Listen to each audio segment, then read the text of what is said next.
Hi moms.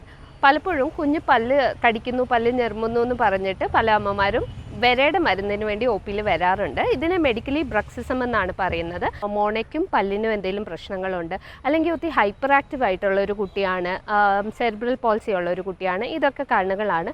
വേറൊരു പ്രധാനപ്പെട്ട കാരണം കുഞ്ഞിന് എന്തെങ്കിലും സ്ട്രെസ് ഉണ്ടെങ്കിൽ, വീട് മാറി അല്ലെങ്കിൽ പുതിയ സ്കൂളിലോട്ട് മാറി, പുതിയ കുഞ്ഞാമ്മ വന്നു, കുഞ്ഞിന് എന്തെങ്കിലും സ്ട്രെസ് ഉണ്ടെങ്കിൽ ഇങ്ങനെയാണ് റെസ്പോണ്ട് ചെയ്യുന്നത്. പല്ല് തേഞ്ഞിട്ടില്ലെങ്കിൽ ഇതിന് വലിയ കാര്യമായിട്ടുള്ള ട്രീറ്റ്മെൻറ്റ് ഒന്നും വേണ്ട. എന്തെങ്കിലും സ്ട്രെസ് ഉണ്ടായിട്ടുണ്ടെങ്കിൽ കുഞ്ഞിനെ റിയഷ്യൂർ ചെയ്യുക. കുറച്ച് എക്സസൈസസ് ചെയ്യാൻ പറ്റും. വാ തുറക്കുകയും അടയ്ക്കുകയും ചെയ്യുക.